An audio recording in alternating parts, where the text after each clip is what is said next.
Ma Mission TV, le miroir du monde.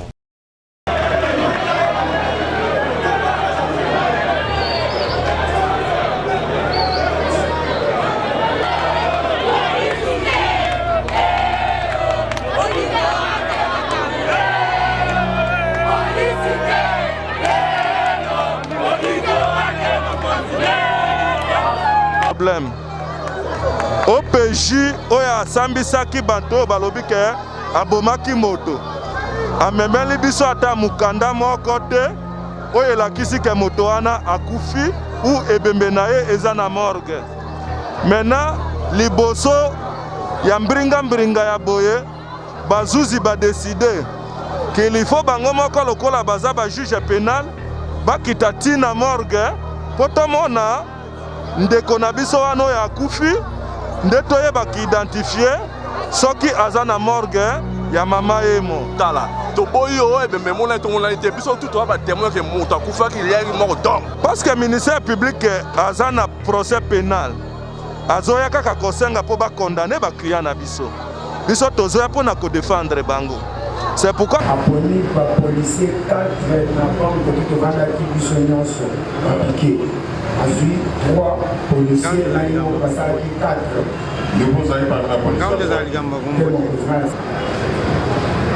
est-ce que vous avez confirmé vos souhaits que vous avez présent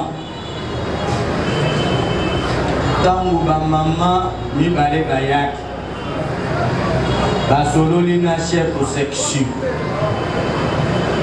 payé à désigner la policier au lobby 3 policiers moko 4 peut accueillir directement. Est-ce que vous confirmez que vous avez wana présent bilo kwa ne salami na misu no zota abo nebo ebo konti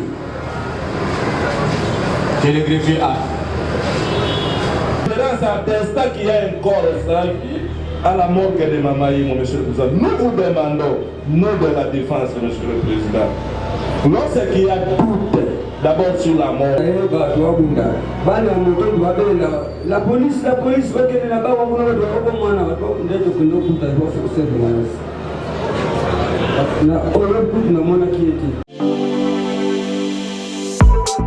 Ayez du nouveau à Kinshasa, le complexe hôtelier Tremplin Royal sous Kanamasolo. Vous qui désirez passer des nuits inoubliables, l'hôtel Tremplin Royal vous offre un service de haute qualité, de chambres modernes répondant aux standings internationaux, salons et salles de bain bien équipées. Votre sécurité est assurée, les portes électroniques et même un coffre-fort dans la chambre. Tremplin Royal dispose d'un restaurant VIP, des plats de différents goûts à un prix hors conquérant, de boissons de toutes marques accompagnées d'une musique douce. Ce n'est pas tout. Pour vos déplacements, Tremplin Royal met à votre disposition une voiture pour tous vos déplacements et un groupe électrogène industriel pour faire face à la coupure d'électricité. Pour vos cérémonies de mariage, de collations, spectacles et autres événements, Tremplin Royal met à votre disposition une salle de fête de 300 places avec un décor de couleurs selon votre choix. Nous sommes situés au numéro 23 de l'avenue Aérodrome dans la commune de Barumbu, référence stade municipal de Barumbu. Pour tout contact, appelez-nous au 081 570 78 00 09 98 55 22 96 et Salimana Nouté, le complexe hôtelier Tremplin Royal, le confort et les nôtres sous Kanamasolo chez Tremplin Royal Kanoka Kae. Vous êtes sur Ma Mission TV, nous émettons depuis Kinshasa. Merci pour votre fidélité et confiance. Bomonaki, touti kozala na terrain pour na kolakisa bino ndenge nini na ngambo ya Barumbu. Bomonaki na premier procès ndenge nini penza bazalaki ko interpeller ba policier o bazali ko continuer ko sala ba bavure biso na ngambo na biso Ma Mission TV tozali ko kitana terrain pour que ba kondibisika nyonso baza na possibilité ya koyoka te to pe ya komona te to lakisa bango pour ne pas rester que pour condamner critiquer biso tozali ko sala part na biso. Alors ba policier o bazali na nzela topé na terrain, topé na basiat, bazali le fois ko sala ba bavure oyoyo, bazali ko condamner matin, midi, soir, mais bazali ko yokate. De notre côté, to sala qui descente na Barumbu, pote totali sabino, Kongomani moko a utibongo kozwa masasi, juste parce que azala ki kolekana, a assista ki na bitumba, et policier moko a beti masasi, a jui balle perdue et a koufi. Pasi nandeko wana o bazali kosambisa ya policier jusqu'à ce moment soki na nous ba condamné yete parce que on n'arrive pas à identifier moto a koufi azalaki na carte de lecteur te azalaki ni na passeport pièce d'identité ata mon côté ezalaki jusque là sa famille bisika bazali nano bazu information te esika bazali kosambisa ndeko policier jusque là nano bazu ba précision te concernant la famille l'identité complète de la personne tozali lelo na deuxième procès tozali kokende pour que to kende to koma na suka toyeba bako condamné bango ndenge nini parce que déjà l'autre fois na procès boyo kaki na procès à liboso ndenge bazali kotalisa te o azali na bokanda te o na morgue est-ce que ba identifier que moto akufaki bolanda ki nyonso ndenge se pasaki tozali kokende to kokoma tina suka ya procès o pour que bomona ndenge nini ezali ko se passer mais pour aujourd'hui tozana deuxième jour on va vous laisser aussi suivre en intégralité boyo ka ndenge nini ba juge bazali ko kende na ko procéder penza pona ko kende na condamnation topé ko kata procès ya ndeko o akufi na Barumbu. On se retrouve tout à l'heure. À un de comparer parce que tantôt on nous parle d'OPJ de permanence, tantôt on nous parle d'officier de permanence. Et lorsque nous avons posé la question pour que nous soyons éclairés, on nous a parlé d'officiers de permanence ainsi que d'OPJ de permanence. Alors nous avons précisé notre question, c'était à l'endroit de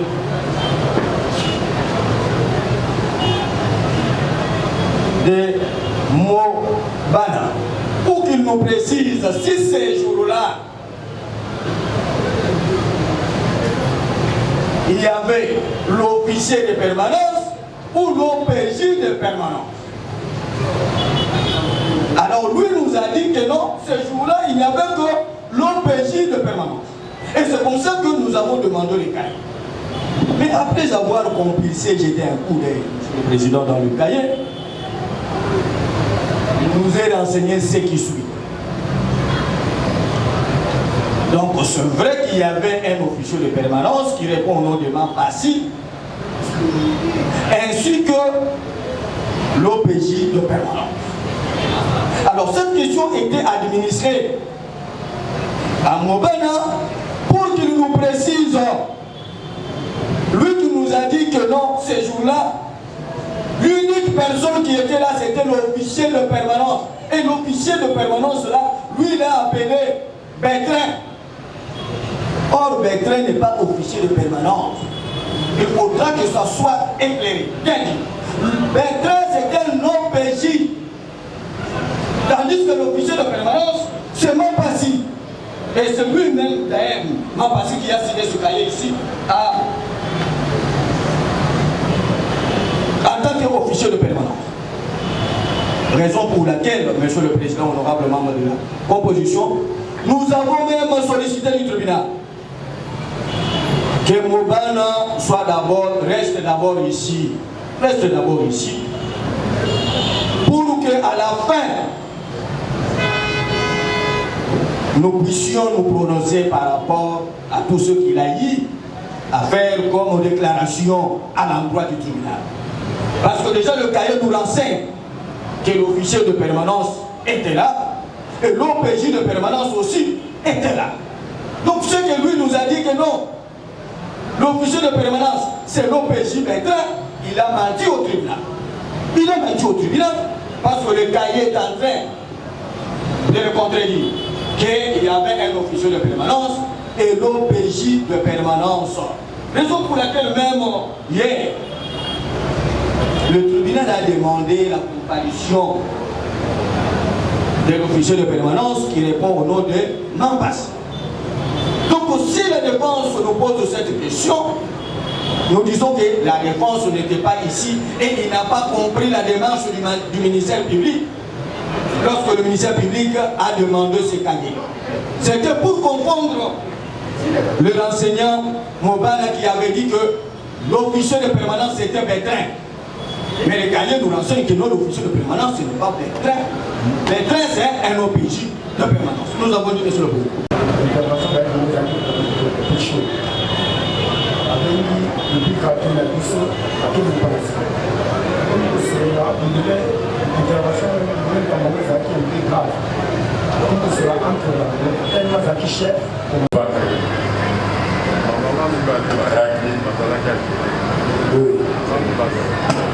Quand on va se laisser au Solomana, le gardien en chef, voilà, on va pour le bureau 4. Après le bureau 7, on va pour le aponi bapolisier 4 na banque koki tovandaki biso nyonso appliqué azwi 3 policier nayo basalaki 4 libozali parmi la police apondaki ye te kamino bozali na ba wana ye azalaki wana ye major atikaki na consigne nyonso ya bureau azalaki na donc il y a Zaradite. Il y a Zaradite.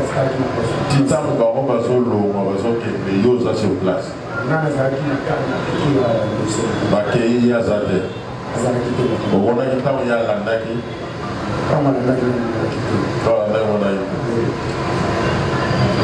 Est-ce qu'avant il y a Kende, n'a pas policier, à côté de la carte?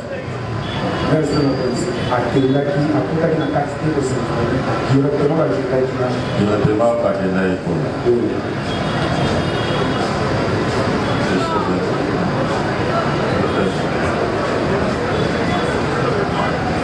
Mais tant qu'il y a un là-bas, on y a un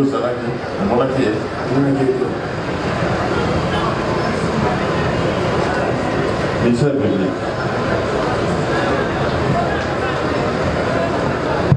Merci beaucoup, Monsieur le Président, pour la parole que vous nous accordez pour poser des questions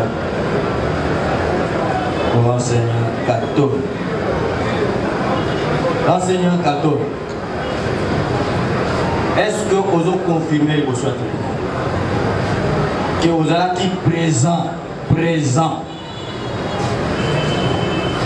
tangu ba maman mi bale bayak basololi na chef de section payé à désigner ba policier au lobby 3 policiers moko 4 pe ba payer directement. Est-ce que vous avez confirmé que yo zalaki wana présent biloko wana salami na misu no zotala bo ndebo mokonzi je le greffier a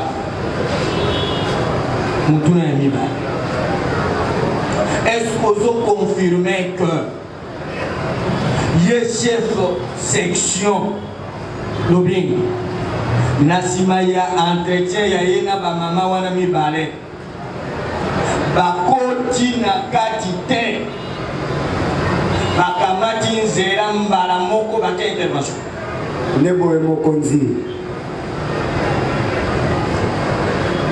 mutuna siko tozoto nazoto yope ozamoko ya ba policier bazaki na piqué boye avant déplacement na bino pour que na mission ya intervention esengelaka nini premièrement esengaka na biso to réceptionner l'union tokende acquis des droits akosala biso baisse l'état de service tout ça donc exécuter une intervention wana oyo baye pour se prendre devant biso bon toyoki siko tant que le but boko kende na balwana acquis de droit nani c'était l'officier de permanence officier de permanence au bureau de parce que officier de permanence officier de permanence siko o bino bokina pas na comme on est nani bazali un peu nombreux bachanzaka lelo mokolo oya mokolo wana oyo esengelaki bokende epai na ye eza nani oya mokolo wana sengeli tokende epa na ezalaki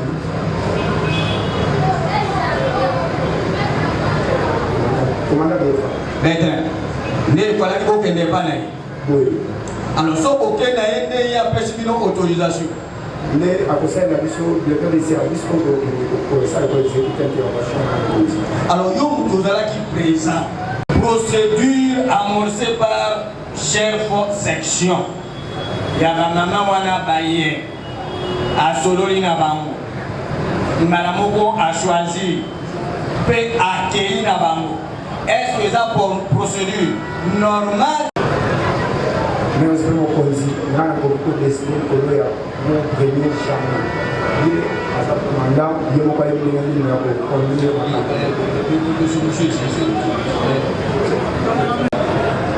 bokumbami na ye aki de droit nga nde nalobi te eza yo bokomi na ye aki de ntongo olobi na liboso ya tribunal ke ye ntango ayambaki bamama wana amemaki basi wana aki de droit te ye adésigné kaka bapolisier mbala moko akei yango siko nalobi comportement oyo ye afishaki na procédure oyo outi kopesa biso ke fo komema aki de droit mutuna na biso eza sikoyo ya kolinga boye. Est-ce que démarche oyo asalaki na procédure oyo olobeli biso awa est-ce que eza lolenge wana ya kosala to eza violation nde mutuna biso otuni eza lolenge wana te mokonzi falaki akota na yaki de droit après avoir kopesa directeur de service ndenge exécute intervention. Que le greffier acte. Le greffier acte. Permanence ou OPJ de permanence peut établir un militaire de service. Est-ce qu'il confirme au tribunal? Oui, est-ce que Oza confirmer dans le tribunal que celui qui a commis officier de permanence a établi militaire? Ou OPJ, monsieur le président? Ou bien OPJ a établi le document? Monsieur le président, vous pouvez répéter. Balobi boy, tant que tu as appliqué. Eza bongo mokonzi. Pour exécuter l'intervention, premièrement, il faut au OPJ à établir un bulletin de service pour exécuter l'intervention. Monsieur le Président, la défense est satisfaite. Dans notre cas, il n'y a pas un délai comme on prétendait. Nous avons dit, Monsieur le Président, étant donné qu'il y a un mercenaire. Merci. Monsieur le Président, nous avons voulu réfléchir votre mémoire. Nous sommes en procédure de flagrance.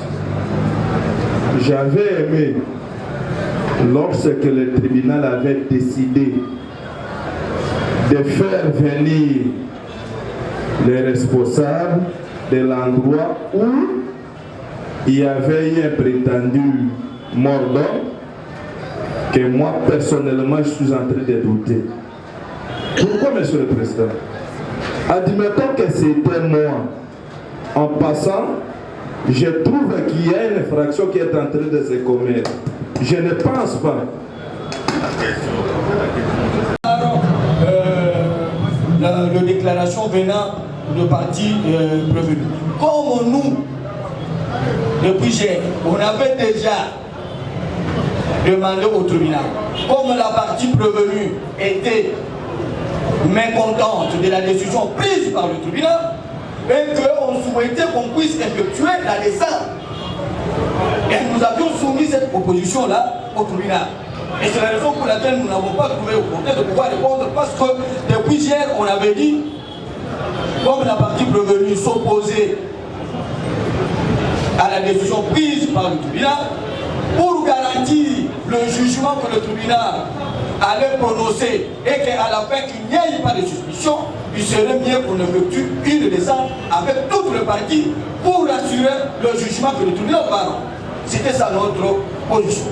Mais par rapport, Monsieur le Président, à ce qui venait d'être dit, il n'y a pas longtemps ici, Monsieur le Président, nous avons dit, les enseignants n'ont pas d'avocat. ne sont pas assistés. Et c'est la raison pour laquelle, Monsieur le Président, l'article 128 Code pénal ordinaire, livre 2e, donne, Monsieur le Président, l'obligation aux personnes qui comparaissent devant le tribunal pour lui renseigner de pouvoir dire la vérité, rien que la vérité. Et qu'en cas, il nous a répondu clairement qu'il a vu le chef de section s'entretenir. Et en appel, il dit non, il n'a vu personne. Mais quelle contradiction, Monsieur le Président. Comment est-ce qu'il savait que les deux femmes-là échangeaient avec le chef de section et pas quelqu'un d'autre? Pourquoi il n'a pas cité l'officier de permanence? Pourquoi il n'a pas cité le garde du corps? Mais il a cité le chef de section. Et c'est la raison pour laquelle nous avons dit non, ça se blague avec le tribunal. Ça se blague avec le tribunal. Donc lorsqu'on vient pour renseigner le tribunal, c'est la raison pour laquelle, Monsieur le Président, le législateur, sachant très bien que les gens qui viennent comparaître ou donner des renseignements au tribunal peuvent afficher n'importe quel comportement. Alors pour maintenant faire barrière à ce comportement-là de complaisance, l'article 128 est là pour agir. Mais c'est la raison pour laquelle, Monsieur le Président, nous, la demande que nous avons formulée, ce n'est pas à l'endroit de parties prévenues. L'hôpital, on va répondre à Olili. L'hôpital doit vivre le corps, il a corps, il a sans identité. Et puis, il y a le problème, il y a les gens, la carte d'audience, c'est-à-dire, la copie pour s'en aller, numéro, j'ai tenté. Ma chère, on va dire qu'il y a réquisition, la copie à réquisition, on va les signifier que non, corps les gens n'est pas là-bas. Celui qui est médaillé, donc ça descend sur le lieu, pas que nous commandons. Par rapport à la descente, quelle est la réaction de l'avocat? Monsieur le Président, distingué juge, vous êtes en train d'instruire l'infraction des meurtres et violation des consignes. Ce qui me préoccupe à ce stade, Monsieur le Président, c'est meurtre. L'organe poursuivant, c'est-à-dire le ministère public, qui vous a saisi en procédure de flagrance, ne vous a pas donné ni les noms, ni l'acte attestant qu'il y a un corps sans vie à la mort de Mamaïm. On a eu, Monsieur le Président, à l'époque, c'est-à-dire à l'audience passée, procédé à l'autopsie de la réquisition, qui n'a pas indiqué même les 16 à ce jour, décidé d'effectuer quelconque descente pour aller contrôler, Monsieur le Président, les 5000 et quelques corps qui se trouvent à Mamaïm. Dès lors, Monsieur le Président, distingué juge, dès lors, nous vous avons dit, Monsieur le Président, j'avais même mis ma tête coupée, ma main coupée, que vous n'aurez pas, Monsieur le Président, les pièces de référence attestant qu'il y a un corps sans vie à la morgue de Mamaïm, Monsieur le Président. Nous vous demandons, nous de la défense, Monsieur le Président, lorsqu'il y a doute, d'abord sur la mort, si votre tribunal estime être suffisamment éclairé, Monsieur le Président, distingué juge, de nous appeler, Monsieur le Président, de nous appeler, parce que moi, personnellement, j'ai 45 minutes pour plaider, moi. Les confrères, chacun 25 ou 25, qui peut nous prendre 2 jours de plaidoirie, Monsieur le Président. Parce que Maître Pascal vous a dit hier que c'est plus mieux libérer, Monsieur le Président, libérer un innocent.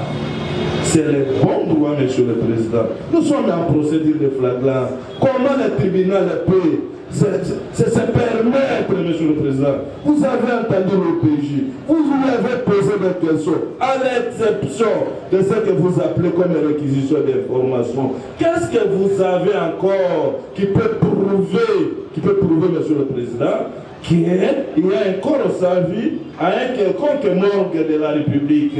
Et le tribunal était allé extrêmement loin, au-delà de ses prérogatives, malgré les dispositions légales que le président de la juridiction a eu a donné, sans nous indiquer, Monsieur le Président, parce que le tribunal n'a pas donné les éléments de référence de la disposition légale qui permet au tribunal d'utiliser un OPJ qui est à côté du ministère public d'aller nous chercher quelconque jeton qui peut permettre au ministère public d'avoir les arguments de droit. Quant à nous, Monsieur le Président, quant à nous, nous vous demandons que la défense s'oppose à un quelconque dessein.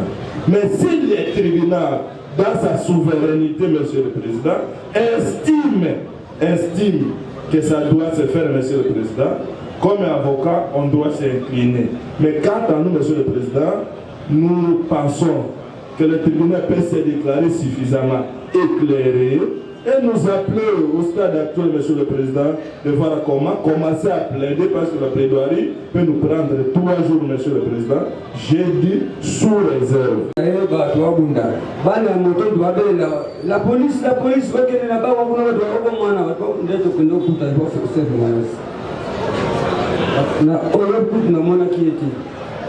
mais awa bafina soki bamama bayali kobenga yo nde kokendani na bango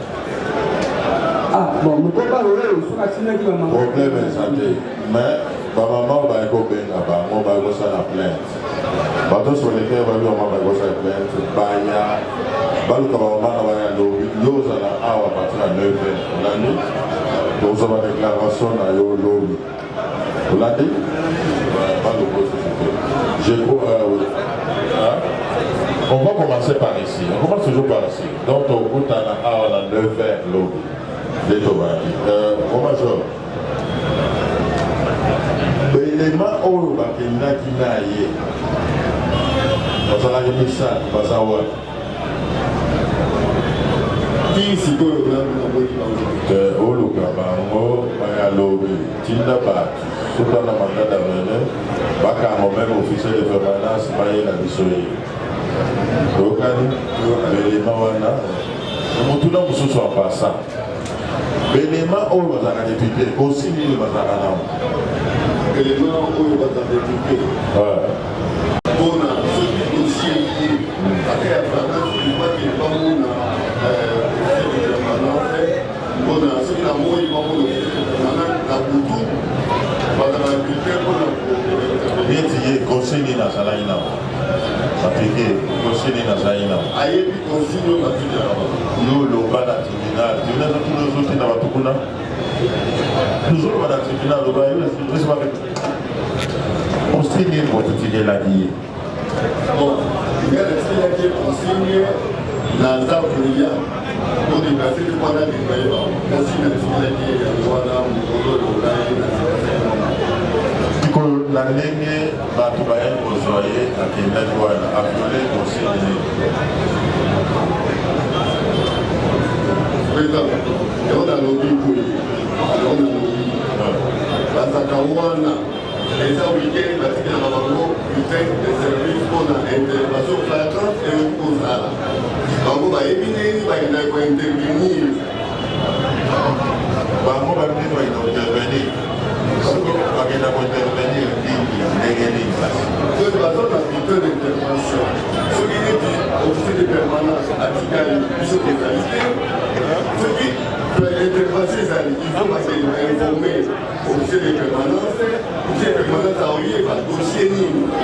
Oyo, Balo, Baï, ici, des autres envies de pouvoir intervenir. Comment va qu'il y ait une initiative négative, c'est parce que dans l'officier de permanence, normalement, l'officier de permanence, il faut dans la banque du Banda A. Une personne a violé par rapport à l'ordre là.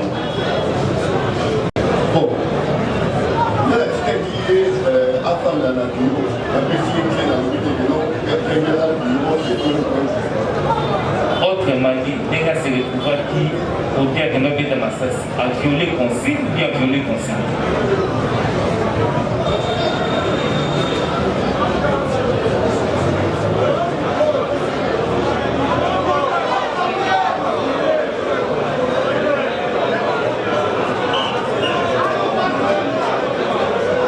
Pour répondre à tes points,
séjour est levé. Bilan de séjour élevé. Merci beaucoup pour la prestation à mon projet. Au revoir, mon capitaine.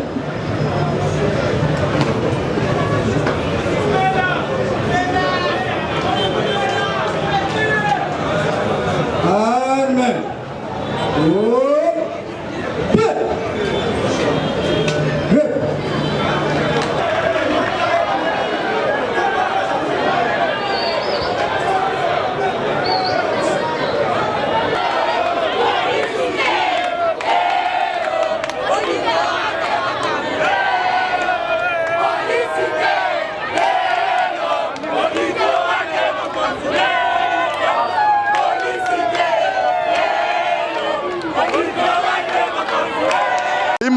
Il faut pas retenir que le tribunal militaire ya garnison ya Kinshasa Gombe ezali kosambisa ba police mibale ya commissariat ya Barumbu bazo poursuivre bango moko na violation des consignes et abandon de poste moko na meurtre mais les autres habitent na problème. OPJ oya sambisaki banto balobi ke abomaki moto amemeli biso ata mukanda moko te oyo elakisi ke moto wana akufi ou ebembe na ye eza na morgue. Maintenant liboso ya mbringa ya boye bazuzi badeside qu'il faut bango moko lokola baza ba juge pénal bakita tina morgue potomona ndeko na biso wana oyo akufi nde toyeba ki-identifier soki aza na morgue ya mama Emo. Yango lobi na tongo audience ekofungwama na maison communale ya Barumbu après nde tokei na morgue ya mama Emo mpona kokende koluka ebembe wana parce que ti lelo tozoyeba esika yango ezali te. Moto balobi abomaki alobi na betaki masase me na betaki masase likolo na bomi moto te. Mais bato bakangaki balobi obomi moto. Yango nde lobi lokola moto yango azomona na te eyebana esike bembe na ye eza te. Yango bajuzi bazwi mukando ya kokita na morgue lobi mpona kokende luka bembe wana. Voilà lelo oyo esi moko te akoki koreproche na tribunal. Tribunal aza souverain. Tribunal nde azwaka décision. Mais bato bakoki koreproche eza nde parfois ba OPJ na ba magistrat et auditorat na musala bango basalelaki parce que basungi tribunal était pote évoluer mais moto moko te parti moko te akoki ko reprocher tribunal po moto balobi abomi alobi abomaki te mais ebembe yango ezomona na te preuve moko te ke batika ke bembe wana na morgue eza te yango lobi tokokende koluka bembe wana na morgue po toyeba si réellement moto akufaki parce que ministère public aza na procès pénal azoya kaka kosenga po ba condamner ba client na biso tozoya po na ko défendre bango. C'est pourquoi tolobi yola kisa biso ebembo ya kufaki aza wapi parce que moto moko to ya aza na makila akosepela na liwa ya moto te yango zoyoka na bayimboka nyonso bazosepela te na liwa ya moto te mais toza na difficulté ebembe wana oyo ekufi toyebi te ebembe wana aza wapi kombo eza te siko ebembe yango ezosama parce que ebembe ezomona na te toyebi pe kombo na ye te yango ozoyoka bayimboka nyonso basepe balobi non décision ya tribunal kokende koluka ebembe wana eza malamu mpo toyeba bayimboka wana akufeli avandaka wapi akufeli na nini pe eloko nini tokosala mpo na ye mbote yo bakisini nalobi Barumbu nyonso tu kobanda na numéro 1 commune toyebi ke moto akufaki ndenge bakokende lobi na moko tala toboyi oyo ebembe mona tongona te biso tu toya batémoin ke moto akufaki liaki moko donc mpe akufaki na masasi oyo biso na mbongo na biso ya impo tosombaka tofutaka nde bakomi koboma na biso bakongolais fati tala likambo oyo ndenge procès ezokendela yo koki koloba nini ndenge procès tokende toza na koobserve lokola na bakati likambo te toza na koobserve mais so tomoni likambo moko bien te presse ekoya awa tokoloba likambo oyo tokobanga eloko moko te tokolinga bamoko ya bato te tosufri mingi na gouvernement oyo koleka tolingi lokola fatia ye peuple azala à l'aise babomaka biso lokola banyama te. Merci beaucoup. Bouti bongo kolanda ndeko na biso bande qu'on a biso bazali ko sambisa ba policier et jusque là ba juge ba décider ba lobi ba ça la descente na morgue pour na koyeba kozwa identité o bango ba enregistraki dès le dépôt ya corps tango corps ekomaki nani ayaki nango ekompe ko poser problème ndenge nini ba yeba ki akufaki na nini est-ce que na accident to na masasi ezali question o ba juge bazali kotuna et de notre côté tozali ko continuer ko sala mosala yango nazali ko rappeler les sources na peuple congolais ezali important pour na biso ko tambola kana pièce d'identité. Ce n'est pas pour rien ba conseiller kana moto tambola na pièce d'identité parce que o ekoya lobby ezali ko appartenir na Nzambe. Moto nyonso na Congo esengeli azala na pièce d'identité.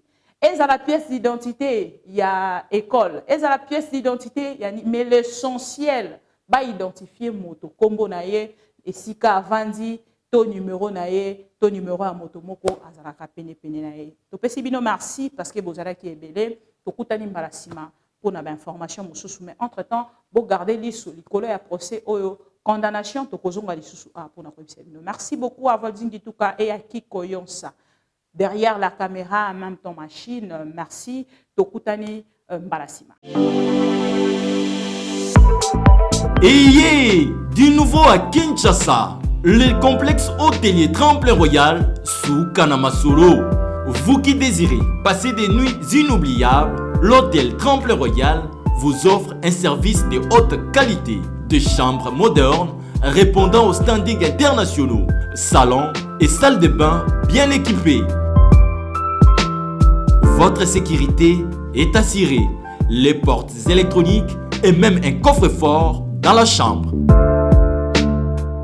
Tremplin Royal dispose d'un restaurant VIP, des plats de différents goûts à un prix hors conquérant, de boissons de toutes marques accompagnées d'une musique douce. Ce n'est pas tout. Pour vos déplacements, Tremplin Royal met à votre disposition une voiture pour tous vos déplacements et un groupe électrogène industriel pour faire face à la coupure d'électricité. Pour vos cérémonies de mariage, de collations, spectacles et autres événements, Tremplin Royal met à votre disposition une salle de fête de 300 places avec un décor de couleurs selon votre choix. Nous sommes situés au numéro 23 de l'avenue Aérodrome dans la commune de Barumbu, référence stade municipal de Barumbu. Pour tout contact, appelez-nous au 081 570 78 00 09 98 55 22 96 et Salimana Nouté, le complexe hôtelier Tremplin Royal, le confort et les nôtres sous Kanamasolo chez Tremplin Royal Kanoka Kae.